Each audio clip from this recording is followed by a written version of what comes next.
नमस्कार दोस्तों, आप सभी का एक बार फिर से बहुत बहुत स्वागत है हमारे चैनल स्टडी ITI स्किल्स के एक और नए वीडियो में। हमने हमारे पिछले वीडियोस में एग्जाम्स में आने वाले इंपॉर्टेंट क्वेश्चंस की स्टडी की है। इसी सीरीज में आज हम स्टडी करेंगे फ्यूल सिस्टम की। इस सीरीज में और आज के वीडियो में हम कुछ ऐसे क्वेश्चंस डिस्कस करेंगे जो एग्जाम में आपको हेल्प करेंगे। इन क्वेश्चंस की प्रैक्टिस हम कुछ इस तरह से करेंगे कि आपको पूरा टॉपिक कवर हो जाए। यानी कि यदि आपने पहले ये टॉपिक नहीं पढ़ा है या बहुत पहले पढ़ा हुआ है, तब भी आपको इन क्वेश्चंस को समझने में कोई दिक्कत नहीं होगी। तो चलिए शुरू करते हैं। चलिए पहले प्रश्न की ओर बढ़ते हैं। पहला प्रश्न है, फ्यूल सिस्टम के अवयवों को ईंधन प्रवाह की दिशा के आधार पर सही क्रम में जमाइए। हम सभी जानते हैं फ्यूल सिस्टम इंजन का एक महत्वपूर्ण सिस्टम है जो कि कंबशन चैम्बर में फ्यूल सप्लाई का काम करता है। कंप्रेशन स्ट्रोक के लास्ट में उस पर डीजल की फुहार का स्प्रे किया जाता है। इसी तरह से पेट्रोल इंजन में सक्शन स्ट्रोक के दौरान ही पेट्रोल और हवा का मिक्सचर कंबशन चैम्बर में सप्लाई किया जाता है। तो फ्यूल को कंबशन चैम्बर में सप्लाई करने का कार्य फ्यूल सिस्टम का होता है। फ्यूल सिस्टम कई प्रकार के कार्य करता है, इसके कई कंपोनेंट्स होते हैं। इन सभी की स्टडी हम इस प्रश्न में और आने वाले प्रश्नों में करने वाले हैं। इस प्रश्न में पूछा गया है कि फ्यूल सिस्टम के जो अवयव हैं, जो कंपोनेंट्स हैं, उनको सही ऑर्डर में अरेंज करना है और यह ऑर्डर हमें रखना है फ्यूल सप्लाई के क्रम में। जैसा कि हम सभी जानते हैं, ईंधन यानी कि फ्यूल स्टोर रहता है किसमें? फ्यूल टैंक में, और लास्ट में यह कहाँ पहुंचता है? इंजेक्टर के माध्यम से कंबशन चैम्बर में। चलिए ऑप्शंस देख लेते हैं। पहला ऑप्शन है fuel tank, fuel injector, fuel pump और फ्यूल फिल्टर। दूसरा ऑप्शन है fuel injector, fuel pump, fuel filter, fuel tank. तीसरा ऑप्शन है fuel tank, fuel filter, fuel injector, fuel pump. और चौथा ऑप्शन है fuel tank, fuel filter, fuel pump और fuel injector. जैसा कि हम सभी जानते हैं, फ्यूल टैंक में एकत्रित रहता है। फ्यूल टैंक से फ्यूल पंप इसको खींचकर फ्यूल फिल्टर में भेजने का काम करता है, जहां पर यह ईंधन साफ होता है। फ्यूल फिल्टर से निकलकर यह ईंधन पहुंचता है फ्यूल इंजेक्टर में, और जहां से यह कंबशन चैम्बर में सप्लाई कर दिया जाता है। अगर हम इन चारों ऑप्शंस पर विचार करें तो फोर्थ ऑप्शन है fuel tank, fuel filter, fuel pump और फ्यूल इंजेक्टर। जी हाँ, फ्यूल टैंक में फ्यूल एकत्रित रहेगा, जहां से यह पहुंचेगा फ्यूल फिल्टर में, जहां यह साफ होगा। इस फ्यूल को खींचने का काम करता है फ्यूल पंप, जो कि फ्यूल फिल्टर के बाद लगा होता है। यह फ्यूल पंप हाई प्रेशर से इसी फ्यूल को सप्लाई कर देगा फ्यूल इंजेक्टर को, और जहां से यह कंबशन चैम्बर में स्प्रे कर दिया जाएगा। तो इस क्वेश्चन का सही उत्तर होगा ऑप्शन फोर्थ। चलिए अगले प्रश्न की ओर बढ़ते हैं। अगला प्रश्न है, निम्न में से कौन से डीजल फ्यूल सिस्टम के प्रमुख अवयव हैं? इस प्रश्न में हमें डीजल फ्यूल सिस्टम के प्रमुख कंपोनेंट्स को पहचानना है। ऑप्शंस देख लेते हैं। पहला ऑप्शन है फ्यूल फिल्टर, दूसरा ऑप्शन है फ्यूल लिफ्ट पंप, तीसरा हैंड प्राइमिंग पंप, चौथा फ्यूल इंजेक्शन पंप, पांचवा सेडिमेंट्री बाउल और छठवां फ्यूल इंजेक्शन पंप, सातवां फ्यूल इंजेक्टर, आठवां फ्यूल पाइप, नौवां फ्यूल ओवरफ्लो लाइन या पाइप और 10वां ऑल ऑफ द अबव। चलिए इन सभी ऑप्शंस के विषय में संक्षेप में जान लेते हैं। पहला ऑप्शन है फ्यूल फिल्टर। हम सभी जानते हैं फ्यूल में जो गंदगी होती है उसको साफ करने का काम फ्यूल फिल्टर का होता है। तो fuel filter diesel fuel system का एक अंग है। दूसरा ऑप्शन है fuel lift pump. Fuel lift pump basically वह पंप होता है जो मेनली सिंगल सिलेंडर इंजनों में यूज किया जाता है। फ्यूल टैंक से फ्यूल फिल्टर के बाद एक फ्यूल लिफ्ट पंप लगा होता है। यह फ्यूल लिफ्ट पंप फ्यूल को इंजेक्टर तक भेजने का काम करता है। तीसरा ऑप्शन है हैंड प्राइमिंग पंप। यह hand priming pump basically fuel filter के ऊपर लगा होता है। जब हमें फ्यूल सिस्टम में एयर की ब्लीडिंग करनी होती है तब हैंड प्राइमिंग पंप का प्रयोग किया जाता है। चौथा ऑप्शन है फ्यूल इंजेक्शन पंप।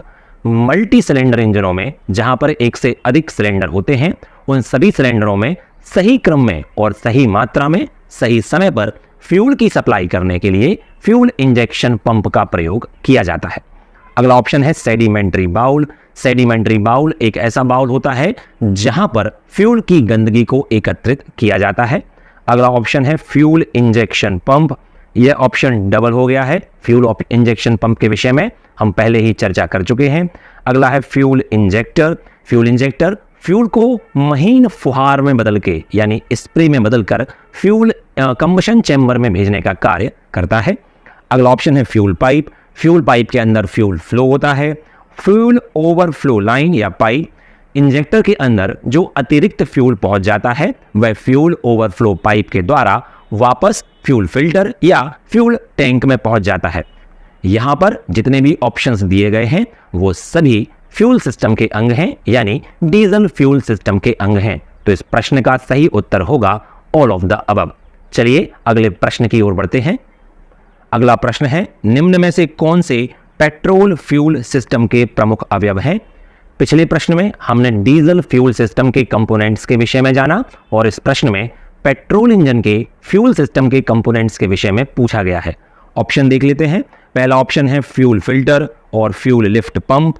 तीसरा है fuel filter, fuel injector, fuel pipe, fuel overflow line pipe, carburettor, all of the above. यहां पर कुछ ऑप्शंस रिपीट हो गए हैं। हम पिछले प्रश्न में भी चर्चा कर चुके हैं कि fuel filter, fuel lift pump, fuel injector, fuel pipe और फ्यूल ओवरफ्लो लाइन ये सभी फ्यूल सिस्टम के अंग हैं। पेट्रोल के फ्यूल सिस्टम में एक अतिरिक्त कंपोनेंट जुड़ जाता है जिसे हम कार्बोरेटर कहते हैं।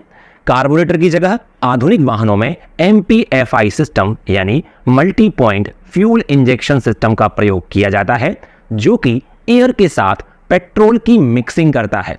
तो इस प्रश्न में जो ऑप्शन दिए हुए हैं ये सभी पेट्रोल के फ्यूल सिस्टम के अंग हैं। तो इस प्रश्न का सही उत्तर होगा ऑल ऑफ द अबव। चलिए अगले प्रश्न की ओर बढ़ते हैं। अगला प्रश्न है, निम्न में से कौन सा डीजल फ्यूल सिस्टम से संबंधित नहीं है? ऑप्शन देख लेते हैं। Fuel tank, fuel tank diesel system से संबंधित है। दूसरा है फ्यूल फिल्टर, यह भी डीजल फ्यूल सिस्टम का एक अंग है। तीसरा है फ्यूल पंप, यह भी डीजल फ्यूल सिस्टम का एक अंग है। चौथा ऑप्शन है कार्बोरेटर। हम पिछले प्रश्न में चर्चा कर चुके हैं कि कार्बोरेटर पेट्रोल इंजन में प्रयोग किया जाता है, जो कि पेट्रोल और हवा को मिक्स करने का कार्य करता है। इसलिए अगर हम इस प्रश्न की बात करें तो कार्बोरेटर डीजल फ्यूल सिस्टम का अंग नहीं है। तो इस प्रश्न का सही उत्तर होगा कार्बोरेटर। चलिए अगले प्रश्न की ओर बढ़ते हैं। अगला प्रश्न है, डीजल इंजन में पिस्टन के किस स्ट्रोक के दौरान डीजल फ्यूल इंजन सिलेंडर में प्रवेश कराया जाता है?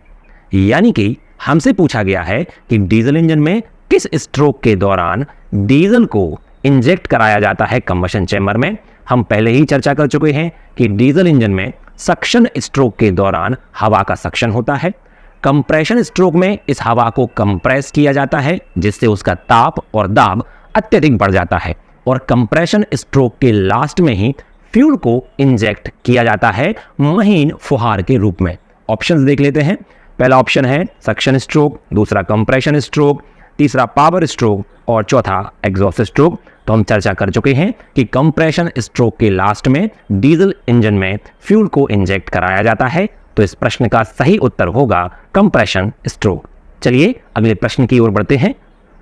अगला प्रश्न है, पेट्रोल इंजन में पिस्टन के किस स्ट्रोक के दौरान पेट्रोल फ्यूल इंजन सिलेंडर में प्रवेश कराया जाता है? हम सभी जानते हैं पेट्रोल इंजन में सक्शन स्ट्रोक के दौरान ही हवा और पेट्रोल का मिक्सचर इंजन सिलेंडर में प्रवेश करता है। ऑप्शन देख लेते हैं।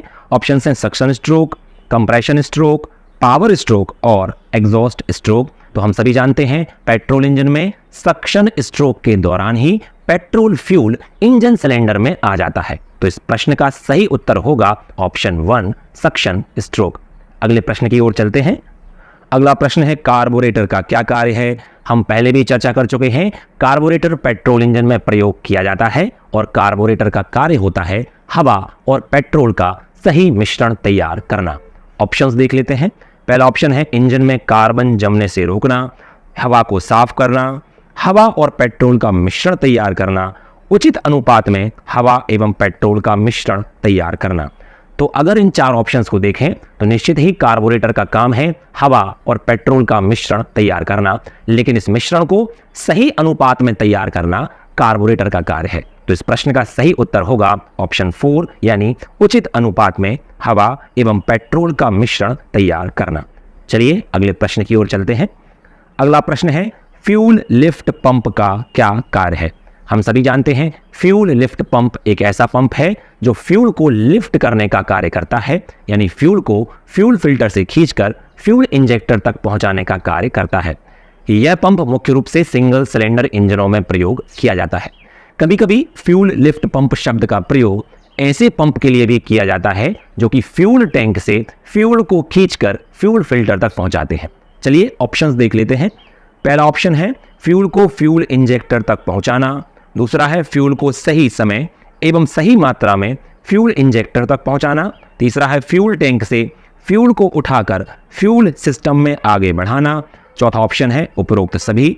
तो अगर एक सम्मिलित रूप से बात की जाए तो ये सभी कार्य फ्यूल लिफ्ट पंप के हैं, तो इस प्रश्न का सही उत्तर होगा उपरोक्त सभी। चलिए अगले प्रश्न की ओर बढ़ते हैं। अगला प्रश्न है फ्यूल सिस्टम का कौन सा भाग फ्यूल में उपस्थित गंदगी को साफ करने से संबंधित है?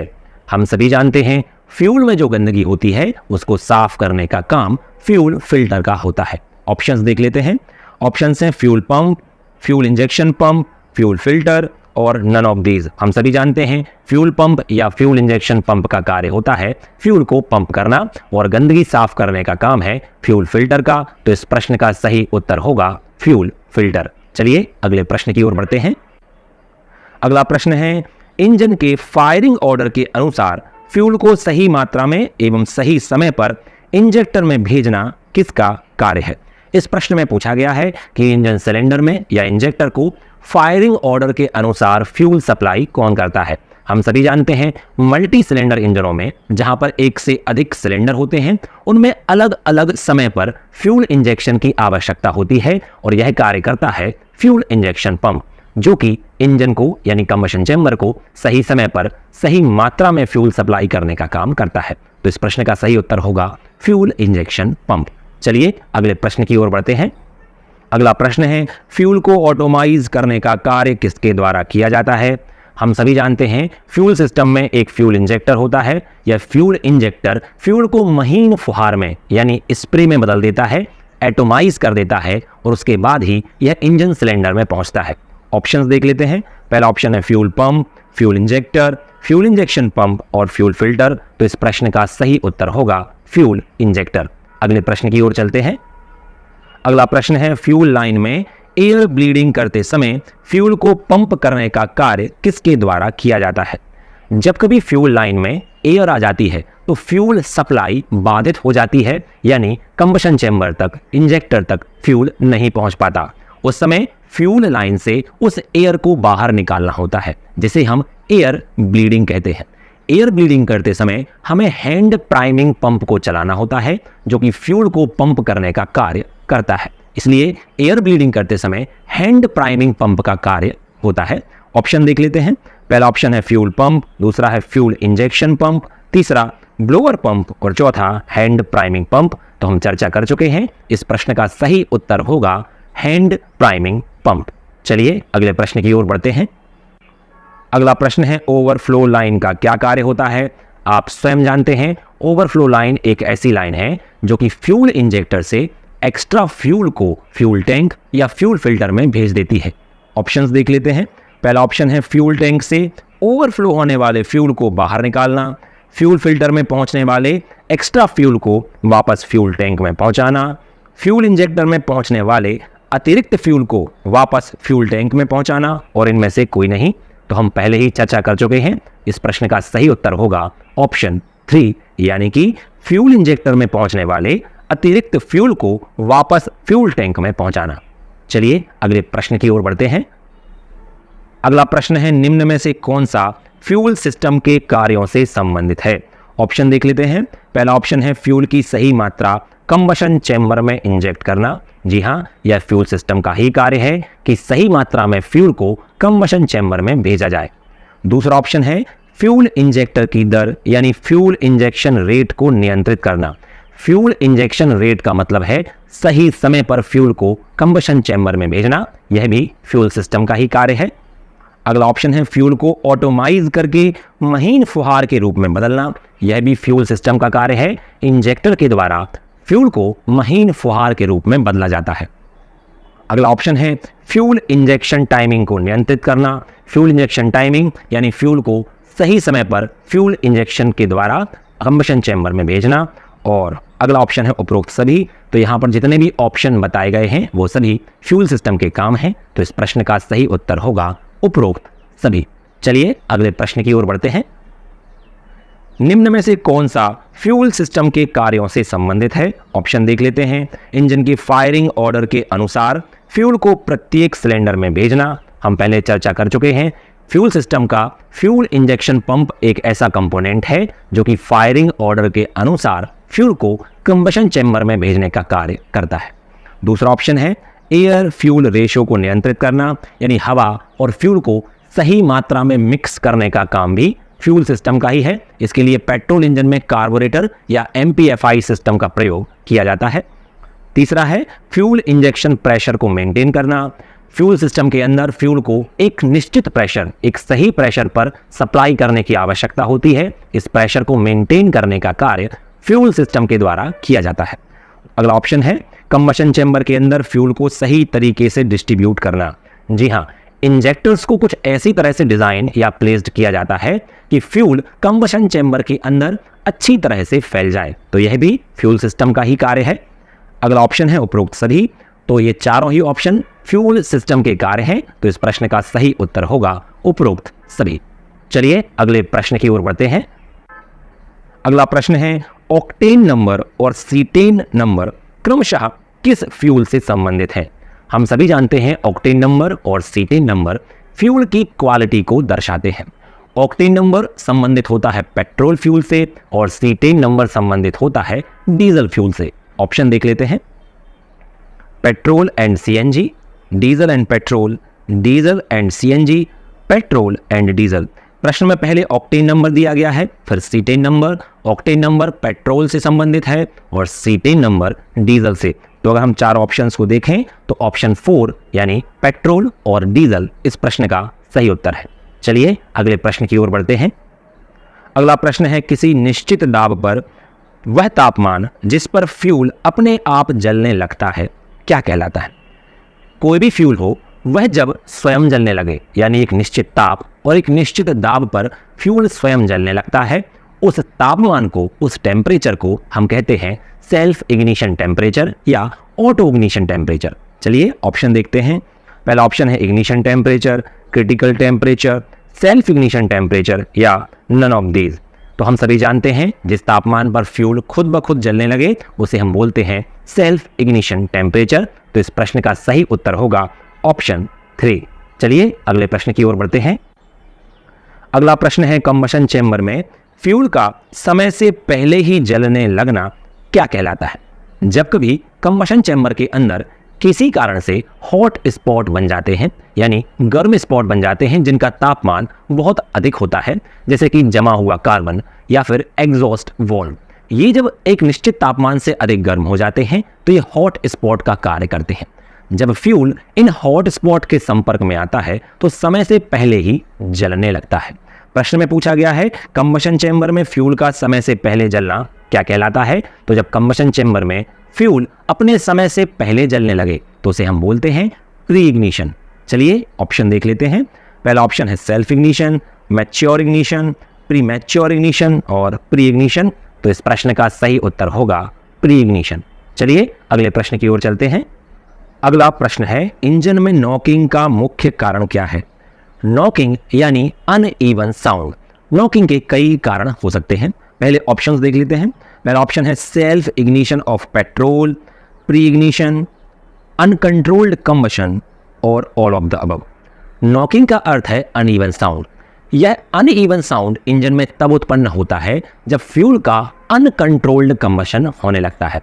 तो ऑप्शंस में अनकंट्रोल्ड कंबशन है, लेकिन अनकंट्रोल्ड कंबशन के कई कारण हो सकते हैं, जिनमें से एक कारण है सेल्फ इग्निशन और एक कारण हो सकता है प्री इग्निशन। जब फ्यूल अपने निश्चित समय से पहले ही जलने लगे तो उसे प्री इग्निशन कहते हैं, और जब खुद ब खुद जलने लगे तो उसे सेल्फ इग्निशन बोलते हैं। इन दोनों कारणों से फ्यूल का अनकंट्रोल्ड कंबशन इंजन में स्टार्ट हो जाता है, जिसके कारण नॉकिंग उत्पन्न होती है। तो इस प्रश्न का सही उत्तर होगा ऑल ऑफ द अबव। चलिए अगले प्रश्न की ओर बढ़ते हैं। अगला प्रश्न है ऑक्टेन नंबर के विषय में सत्य कथन है। यहाँ पर ऑक्टेन नंबर के विषय में प्रश्न पूछा गया है। हम सभी जानते हैं ऑक्टेन नंबर पेट्रोल से संबंधित है। ऑप्शंस देख लेते हैं। पहला ऑप्शन है पेट्रोल की एंटी नॉक प्रॉपर्टीज को दर्शाने वाला टर्म ऑक्टेन नंबर या ऑक्टेन रेटिंग कहलाता है। बिल्कुल सही है। पेट्रोल इंजन की एंटी नॉक प्रॉपर्टीज को दर्शाने के लिए ऑक्टेन नंबर का प्रयोग किया जाता है। दूसरा ऑप्शन है पेट्रोल का वह गुण जो अत्यधिक प्रेशर एवं टेम्परेचर पर भी पेट्रोल को स्वयं ही जलने से रोकता है एवं पेट्रोल में नियंत्रित दहन के द्वारा उसकी नॉकिंग की प्रवृत्ति को कम करता है। ऑक्टेन नंबर या ऑक्टेन रेटिंग कहलाता है। यहाँ पर जो ऑप्शन दिया गया है वह ऑक्टेन की यानी ऑक्टेन नंबर की ऑक्टेन रेटिंग की परिभाषा है।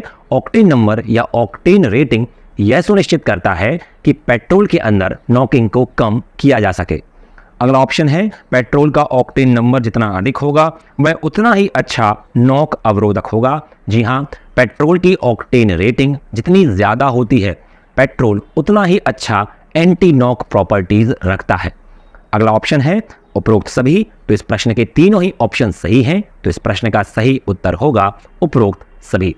एक चीज़ आप समझें कि इन प्रश्नों में हमने ऑप्शंस को इस तरह से लिया है कि ये सभी ऑप्शन आपकी नॉलेज को भी बढ़ाएंगे और ये सभी ऑप्शन अपने आप में एक प्रश्न भी हैं।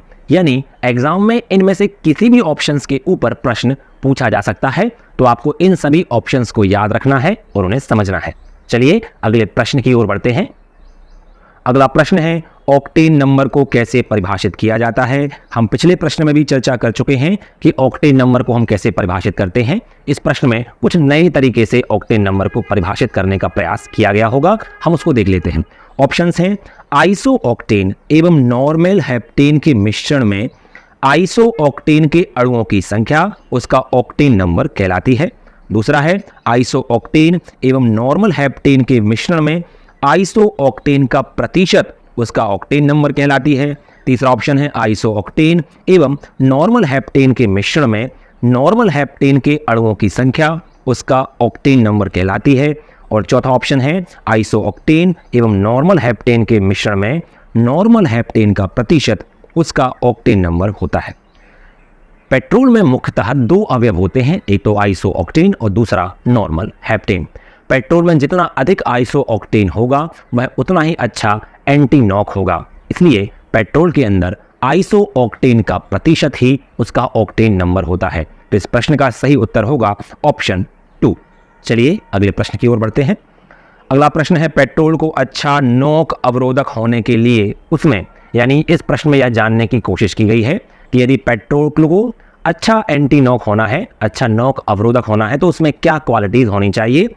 ऑप्शंस हैं आइसो ऑक्टेन एवं नॉर्मल हेप्टेन की मात्रा बराबर होनी चाहिए। दूसरा है आइसो ऑक्टेन की मात्रा ज़्यादा और नॉर्मल हेप्टेन की मात्रा कम होनी चाहिए। या फिर आइसो ऑक्टेन की मात्रा कम, नॉर्मल हेप्टेन की मात्रा ज़्यादा होनी चाहिए और इनमें से कोई नहीं। हम पिछले प्रश्न में ही चर्चा कर चुके हैं कि पेट्रोल के अंदर आइसो ऑक्टेन और नॉर्मल हेप्टेन का प्रतिशत की मात्रा उसकी ऑक्टेन रेटिंग को परिभाषित करती है। पेट्रोल के अंदर आइसो ऑक्टेन की मात्रा यानी उसका प्रतिशत उसका ऑक्टेन नंबर होता है। पेट्रोल का ऑक्टेन नंबर जितना अधिक होगा वह उतना ही अच्छा एंटी नॉक होगा। इस कहने का अर्थ यह हुआ कि पेट्रोल के अंदर आइसो ऑक्टेन की मात्रा अधिक और नॉर्मल हेप्टेन की मात्रा कम होनी चाहिए। अगर हम इन सारे ऑप्शंस को ध्यान से देखें तो तीसरा ऑप्शन है आइसो ऑक्टेन की मात्रा कम, नॉर्मल हेप्टेन की मात्रा अधिक होनी चाहिए। यह ऑप्शन गलत है। ऑप्शन पहला है आइसो ऑक्टेन नॉर्मल हेप्टेन की मात्रा बराबर होनी चाहिए, यह ऑप्शन भी गलत है। ऑप्शन 2 बोल रहा है आइसो ऑक्टेन की मात्रा अधिक एवं नॉर्मल हेप्टेन की मात्रा कम होनी चाहिए। यदि ऐसा होगा तो पेट्रोल की ऑक्टेन रेटिंग अधिक होगी और वह अच्छा एंटी नॉक होगा। तो इस प्रश्न का सही उत्तर है ऑप्शन 2। चलिए अगले प्रश्न की ओर बढ़ते हैं। अगला प्रश्न है यदि किसी पेट्रोल का ऑक्टेन नंबर 93 है तो इसका अर्थ क्या होगा। जब भी किसी पेट्रोल या फ्यूल के ऑक्टेन नंबर यानी एंटी नॉक प्रॉपर्टीज को परिभाषित किया जाता है तो उसकी तुलना की जाती है आइसो ऑक्टेन और नॉर्मल हेप्टेन के मिश्रण से।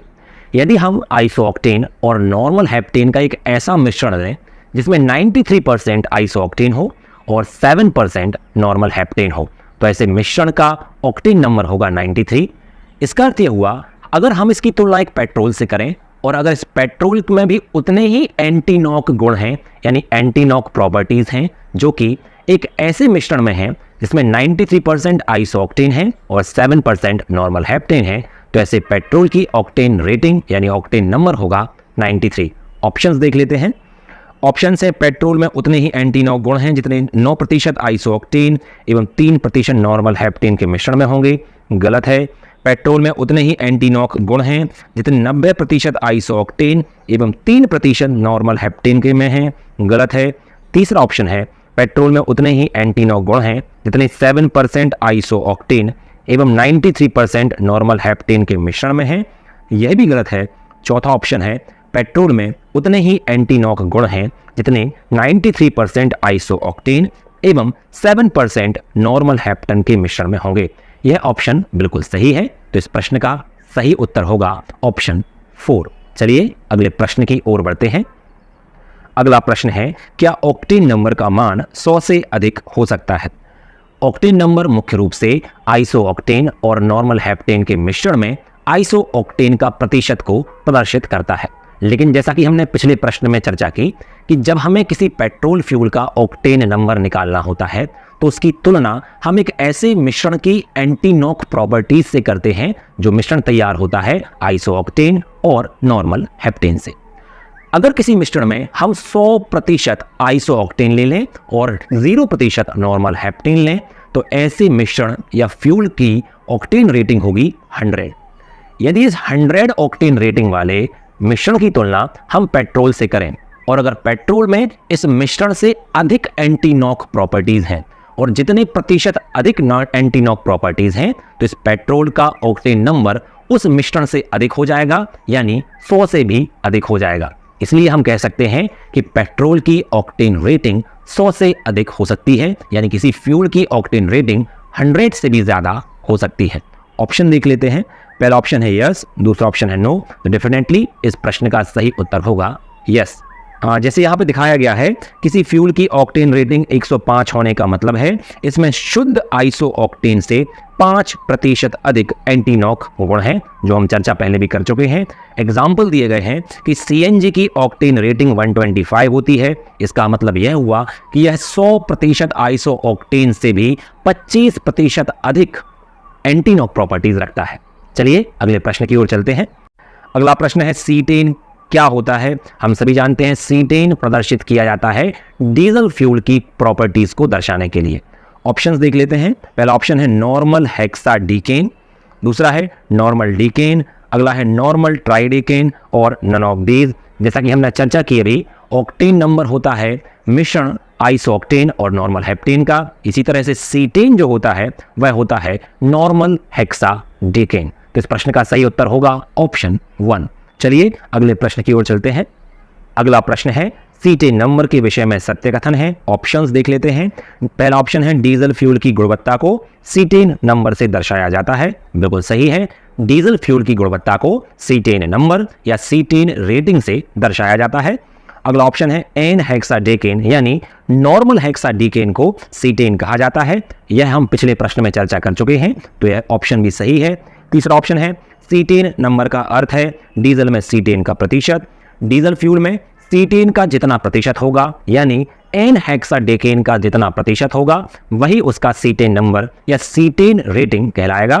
अगला ऑप्शन है यदि किसी डीजल का सीटेन नंबर 55 है तो इसका अर्थ है कि इस डीजल में 55% सीटेन और बाकी मिथाइल नेफ्थलीन है। जी हाँ, डीजल फ्यूल मुख्य रूप से एन हेक्साडेकेन और मिथाइल नेफ्थलीन का मिश्रण होता है। इसमें जितने प्रतिशत सीटेन होगा उतना ही प्रतिशत यानी वही नंबर उस डीजल फ्यूल का सीटेन नंबर कहलाएगा। तो यह ऑप्शन भी सही है। और लास्ट ऑप्शन है उपरोक्त सभी कथन सत्य हैं। तो निश्चित ही इस प्रश्न का सही उत्तर होगा ऑप्शन 5 यानी उपरोक्त सभी कथन सत्य हैं। अगले प्रश्न की ओर चलते हैं। अगला प्रश्न है निम्न में से असत्य कथन का चुनाव कीजिए। ऑप्शन देख लेते हैं। ऑक्टेन नंबर अधिक होने का अर्थ है पेट्रोल में प्री इग्निशन न होना। दूसरा है सीटेन नंबर अधिक होने का अर्थ है डीजल इंजन में इग्निशन डिले कम होना। सीटेन नंबर का मान सामान्यतः 30 से 60 के बीच में होता है और सीटेन नंबर का मान 100 से अधिक हो सकता है।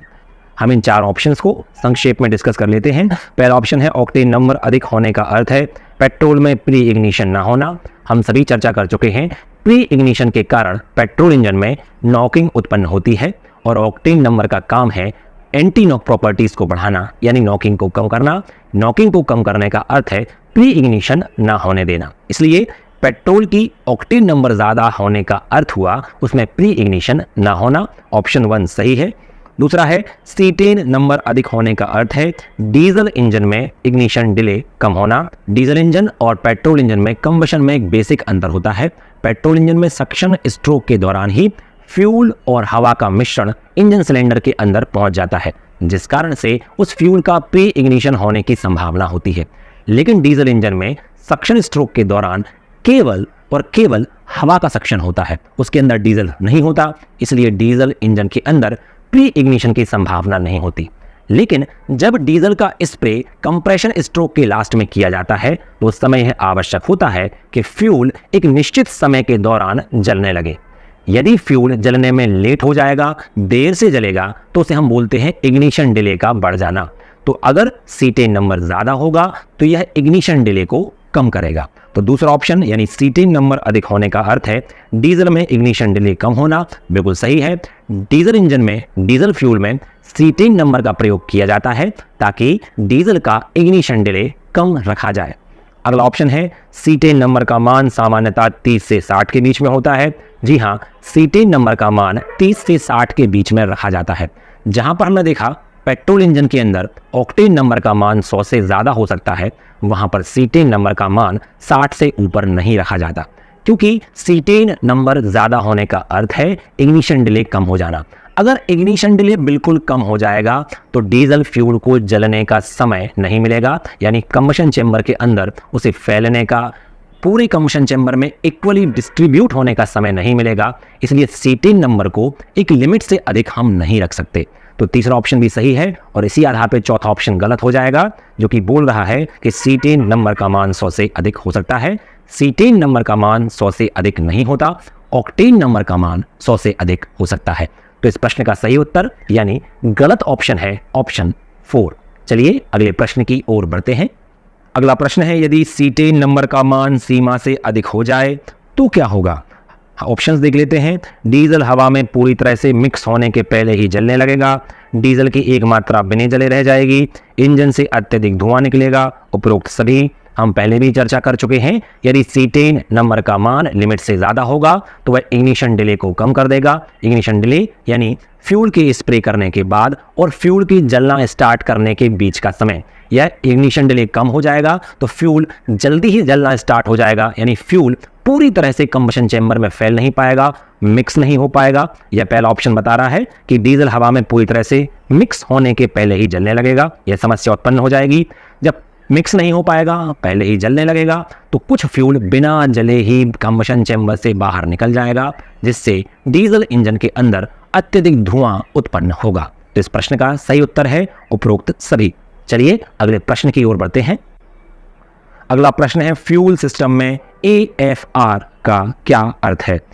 AFR यानी एयर फ्यूल रेशो। तो इस प्रश्न का सही उत्तर होगा ऑप्शन 3। अगले प्रश्न की ओर बढ़ते हैं। अगला प्रश्न है पेट्रोल और डीजल इंजनों के लिए AFR क्रमशः कितना होता है। यानी इस प्रश्न में पूछा गया है कि पेट्रोल इंजन के लिए AFR यानी एयर फ्यूल रेशो कितना होना चाहिए और डीजल के लिए एयर फ्यूल रेशो कितना होना चाहिए। ऑप्शंस देख लेते हैं। 7:1 से 22:1 और 18:1 से 80:1।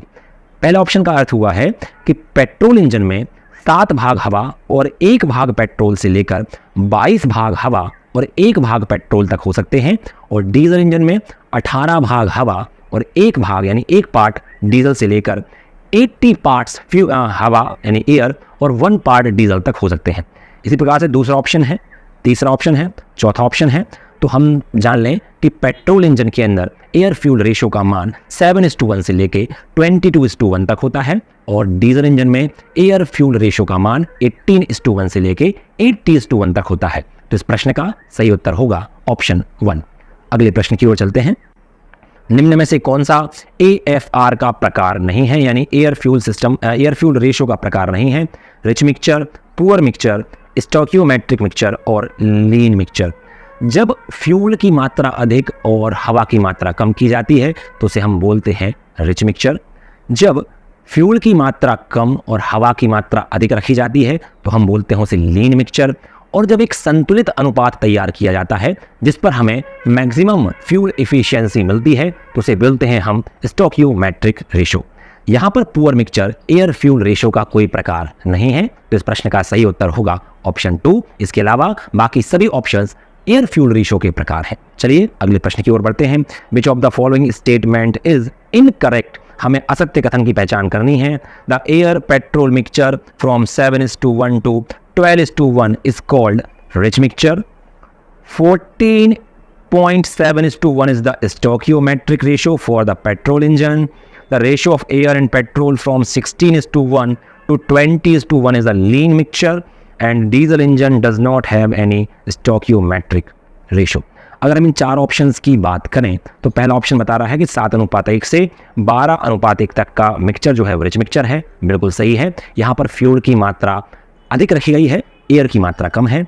जब हम एयर की मात्रा को और अधिक बढ़ा देते हैं यानी 16:1 से 22:1 कर देते हैं तो वह हो जाता है लीन मिक्सचर। और 14.7:1 को हम बोलते हैं स्टोइकियोमेट्रिक रेशो, जिस पर मैक्सिमम फ्यूल इकोनॉमी हमें मिलती है। और लास्ट ऑप्शन है diesel engine does not have any stoichiometric ratio. यह ऑप्शन गलत है। हर एक फ्यूल का, हर एक इंजन का एक स्टोइकियोमेट्रिक रेशो होता है। तो इस प्रश्न का सही उत्तर होगा ऑप्शन। अगला प्रश्न है what is the stoichiometric ratio for diesel engine? हम पिछले प्रश्न में भी चर्चा कर चुके हैं कि डीजल इंजन के लिए भी एक स्टोइकियोमेट्रिक रेशो होता है। 14.7:1 स्टोइकियोमेट्रिक रेशो होता है पेट्रोल इंजन के लिए, और 14.5:1 स्टोइकियोमेट्रिक रेशो होता है डीजल इंजन के लिए। तो इस प्रश्न का सही उत्तर होगा ऑप्शन 2। अगले प्रश्न की ओर बढ़ते हैं। स्टोइकियोमेट्रिक मिक्सचर के विषय में सत्य कथन है। ऑप्शंस हैं 14.7:1 स्टोइकियोमेट्रिक रेशो यानी आदर्श अनुपात होता है। स्टोइकियोमेट्रिक रेशो पर इंजन में उत्पन्न शक्ति अच्छी होती है। पेट्रोल की खपत यानी एवरेज अच्छा मिलता है। पेट्रोल की खपत कम होती है यानी एवरेज अच्छा मिलता है। इंजन कम एवं रंगहीन धुआं छोड़ता है। और उपरोक्त सभी कथन सत्य हैं। यहाँ पर बात हो रही है स्टोइकियोमेट्रिक रेशो पेट्रोल इंजन के लिए, तो ये सारे ही ऑप्शन सही हैं। तो इस प्रश्न का सही उत्तर होगा ऑप्शन 5 यानी उपरोक्त सभी कथन सत्य हैं। अगले प्रश्न की ओर चलते हैं।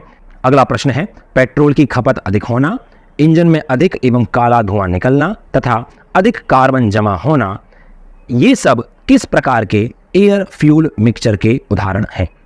जब पेट्रोल की खपत अधिक होगी, उसके अंदर से काला और अधिक धुआं निकलेगा, अधिक कार्बन जमा होगा, ये सभी तभी संभव है जब हम इंजन के अंदर रिच मिक्सचर प्रयोग कर रहे हों। रिच मिक्सचर का अर्थ है जब फ्यूल की मात्रा अधिक हो और एयर की मात्रा कम हो।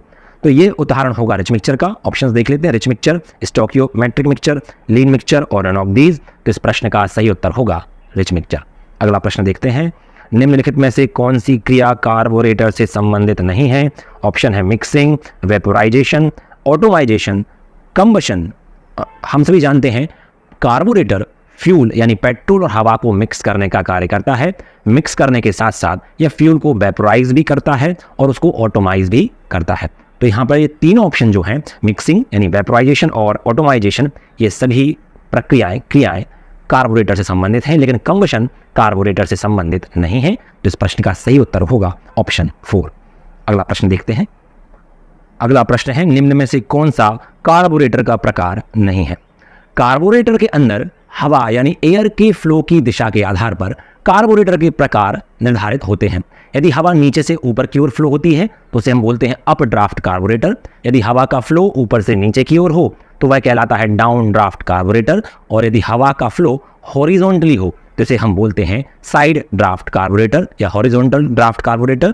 क्रॉस ड्राफ्ट कार्बोरेटर कार्बोरेटर का प्रकार नहीं है। तो इस प्रश्न का सही उत्तर होगा ऑप्शन 4। अगले प्रश्न की ओर चलते हैं। अगला प्रश्न है नॉकिंग के विषय में सत्य कथन चुनिए।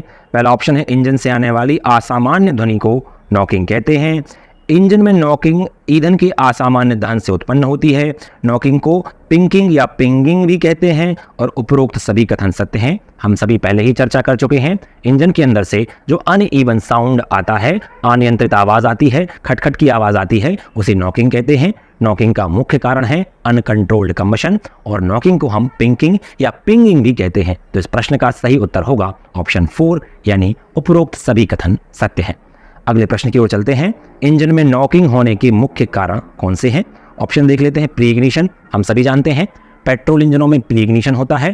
प्री इग्निशन के कारण पेट्रोल समय से पहले जलने लगता है, जिसके कारण नॉकिंग उत्पन्न होती है। नॉकिंग के विषय में अगर आपको विस्तृत जानकारी चाहिए तो मैंने नॉकिंग पे एक डिटेल्ड वीडियो बनाया हुआ है। एक्चुअली हम जितने भी क्वेश्चंस डिस्कस कर रहे हैं उन सभी पर डिटेल्ड वीडियोस मैंने बनाए हुए हैं। उन वीडियोस को आप जरूर देखें। उन वीडियोस से आपको उन टर्म्स के विषय में, उस टॉपिक के विषय में विस्तृत जानकारी मिल जाएगी। नॉकिंग के विषय में भी, सीटेन नंबर, ऑक्टेन नंबर के विषय में आप डिटेल्ड जानकारी आप ले पाएंगे। प्रश्न पर वापस चलते हैं। दूसरा ऑप्शन है डिटोनेशन। डिटोनेशन एक ऐसा टर्म है जो अनियंत्रित दहन यानी आवाज को उत्पन्न करता है। तीसरा है बोथ ऑफ द अबव। इस प्रश्न के सही उत्तर होगा बोथ ऑफ द अबव। आप नॉकिंग, डिटोनेशन, प्री इग्निशन इनके विषय में विस्तृत जानकारी के लिए मेरा नॉकिंग डिटोनेशन वाला वीडियो जरूर देखें। उसकी लिंक मैं डिस्क्रिप्शन बॉक्स में भी दे दूंगा। अगला प्रश्न देखते हैं। अगला प्रश्न है प्री इग्निशन के विषय में सत्य कथन है। पहला ऑप्शन, प्री इग्निशन मुख्य रूप से पेट्रोल इंजनों में होता है। अभी हमने थोड़ी देर पहले भी डिस्कस किया था कि पेट्रोल इंजन में सक्शन स्ट्रोक के दौरान हवा और पेट्रोल का मिश्रण प्रवेश करता है, इसलिए पेट्रोल इंजन में प्री इग्निशन की समस्या उत्पन्न हो सकती है। डीजल इंजनों में सक्शन स्ट्रोक के दौरान केवल हवा होती है, वहां पे फ्यूल नहीं होता, इसलिए डीजल इंजनों में प्री इग्निशन की समस्या उत्पन्न नहीं होती।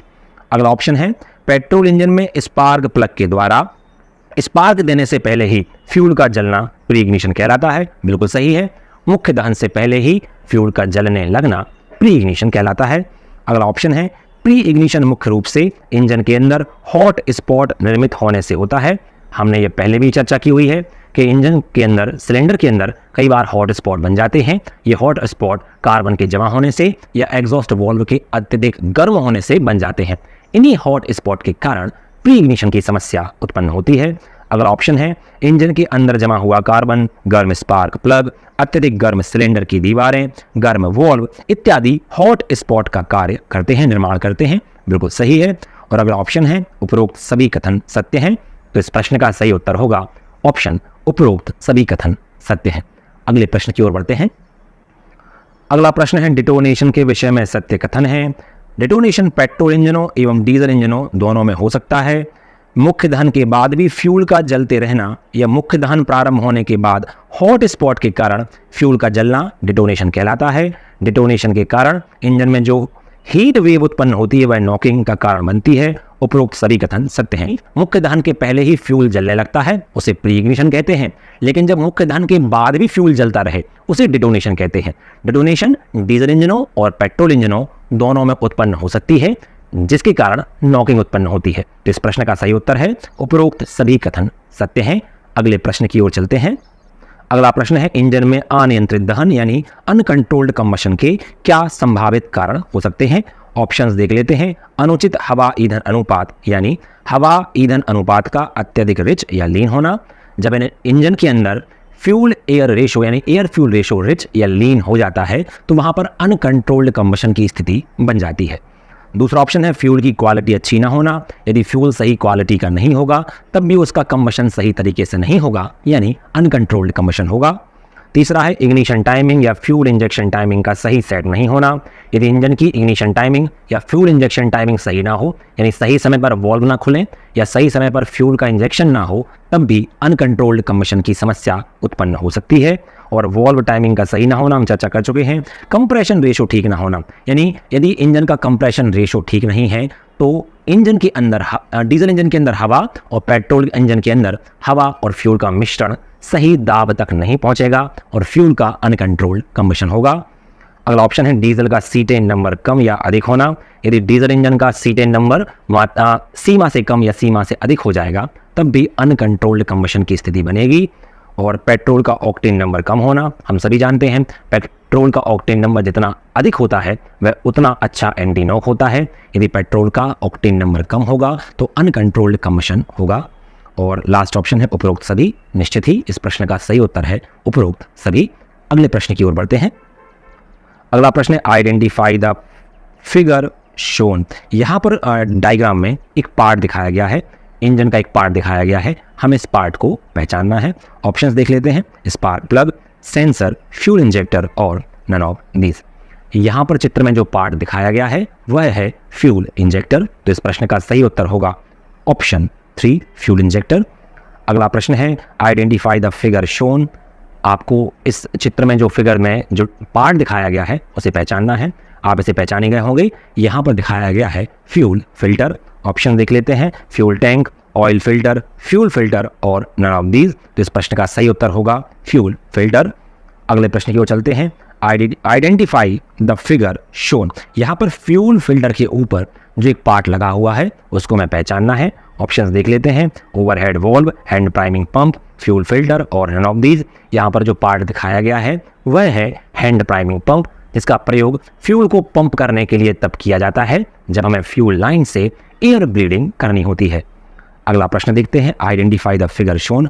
निश्चित ही आप इस पार्ट को पहचानते हैं। यह पार्ट है फ्यूल इंजेक्शन पंप। ऑप्शन देख लेते हैं। Fuel lift pump, fuel injection pump, distributor fuel injection pump और इनलाइन फ्यूल इंजेक्शन पंप। निश्चित ही यह फ्यूल इंजेक्शन पंप है, लेकिन ऑप्शन में और भी डिटेल में पूछा गया है। अगर हम ध्यान से देखें तो यहाँ पर जितने भी पंप या प्लंजर्स लगे हुए हैं वो सभी एक ही लाइन में लगे हुए हैं, इसलिए यह पंप है इनलाइन फ्यूल इंजेक्शन पंप। तो इस प्रश्न का सही उत्तर होगा ऑप्शन 4। अगले प्रश्न की ओर चलते हैं। Identify the figure shown. यहाँ पर चित्र में जो पार्ट दिखाया गया है वह है कार्बोरेटर, तो इस प्रश्न का सही उत्तर होगा कार्बोरेटर। अगले प्रश्न की ओर चलते हैं। Identify the figure shown. यहाँ पर चित्र में फ्यूल पाइप्स या फ्यूल लाइन हमें दिखाई गई हैं। ऑप्शंस देख लेते हैं। Bend pipe, double ended spanner, high pressure fuel pipe और none of these. Fuel system में या फ्यूल लाइन में मुख्यतः 2 प्रकार के पाइप प्रयोग किए जाते हैं।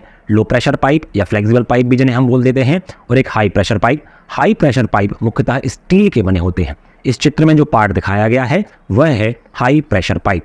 हाई प्रेशर पाइप का प्रयोग मुख्यतः फ्यूल इंजेक्शन पंप से लेकर फ्यूल इंजेक्टर के बीच में किया जाता है, क्योंकि फ्यूल इंजेक्शन पंप के द्वारा फ्यूल का प्रेशर अत्यधिक बढ़ाया जाता है। इस अत्यधिक प्रेशर को सहन करने के लिए ही हाई प्रेशर पाइप प्रयोग किए जाते हैं। तो इस प्रश्न का सही उत्तर होगा high pressure fuel pipe, option 3।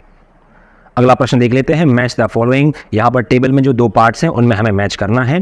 जैसे कि कार्बोरेटर, आप एक बार वीडियो को पॉज करके इसको स्वयं मैच करने का प्रयास करें और उसके बाद वीडियो को प्ले करके सही उत्तर देखें। यहाँ पर हम देखते हैं कार्बोरेटर। कार्बोरेटर का प्रयोग होता है पेट्रोल इंजनों में यानी एसआई इंजनों में, तो ए मैच करेगा क्यू से। दूसरा है fuel injection pump. Fuel injection pump का प्रयोग मुख्य रूप से किया जाता है डीजल इंजनों में यानी सीआई इंजनों में, तो बी मैच करेगा एस से। सीटेन नंबर संबंधित होता है डीजल फ्यूल से, तो सी मैच करेगा पी से। और ऑक्टेन नंबर संबंधित होता है पेट्रोल से, तो डी मैच करेगा आर से। अगर हम सारे ऑप्शंस को देखें तो इस प्रश्न का सही ऑप्शन होगा ऑप्शन ए। चलिए अगले प्रश्न की ओर चलते हैं। Match the following. यहाँ पर भी हमें टेबल को मैच करना है। आप सभी एक बार फिर से वीडियो को पॉज करके टेबल को मैच करें और उसके बाद सही उत्तर की ओर बढ़ें। चलिए आंसर देखते हैं। पहला है नॉकिंग। हम सभी जानते हैं इंजन के अंदर उत्पन्न होने वाले अनइवन साउंड को नॉकिंग कहा जाता है, इसलिए ए मैच करेगा क्यू से। दूसरा है हॉट स्पॉट। हॉट स्पॉट को भी होल्ड पे रखें ताकि और क्लैरिटी इसमें आ पाए। ऑप्शन सी है प्री इग्निशन। प्री इग्निशन मुख्य रूप से होता है पेट्रोल इंजनों में, तो सी मैच करेगा आपका पी से। लास्ट है रिच फ्यूल मिक्सचर। जब हम इंजनों में रिच एयर फ्यूल मिक्सचर का प्रयोग करते हैं तो वहां पर फ्यूल की खपत बढ़ जाती है, यानी हाई फ्यूल कंजप्शन हमें मिलता है, तो डी मैच करेगा आर से। इसलिए जो एक ही ऑप्शन बचा हुआ है हॉट स्पॉट बी, वो मैच करेगा आपका अनकंट्रोल्ड कंबशन से। जब इंजन के अंदर हॉट स्पॉट बन जाते हैं तो फ्यूल जो है अनियंत्रित रूप से जलता है, यानी फ्यूल का कंबशन कंट्रोल्ड नहीं रहता। फ्यूल या तो निश्चित समय से पहले जलने लगता है और कभी कभी निश्चित समय के बाद भी जलता रहता है, तो बी मैच करेगा आपका एस से। अगर इन चारों ऑप्शंस को हम ध्यान से देखें तो ऑप्शन ए सही ऑप्शन है। तो ये कुछ प्रश्न थे फ्यूल सिस्टम से संबंधित। अभी फ्यूल सिस्टम के सारे टॉपिक्स, सारे प्रश्न खत्म नहीं हुए हैं। हमें फ्यूल सिस्टम के कंपोनेंट से संबंधित प्रश्नों की स्टडी करना है, वो हम हमारे नेक्स्ट वीडियो में करेंगे। इस वीडियो में इतना बस इसलिए किया गया है ताकि वीडियो बहुत ज़्यादा लंबा ना हो पाए। तो आप इस वीडियो को एक बार फिर से ध्यान से देखें, इन सभी प्रश्नों को खुद से सॉल्व करने की कोशिश करें। जो प्रश्न आपको याद ना रहें उसके लिए वीडियो आप देखते रहें। प्लस इन टॉपिक्स में, इन प्रश्नों में जो टॉपिक्स बताए गए हैं उनकी डिटेल्ड वीडियो जो मैंने बनाए हुए हैं उन्हें भी आप जरूर देखें। तो मिलते हैं अगले वीडियो में फ्यूल सिस्टम के बाकी प्रश्नों के साथ। जय हिंद।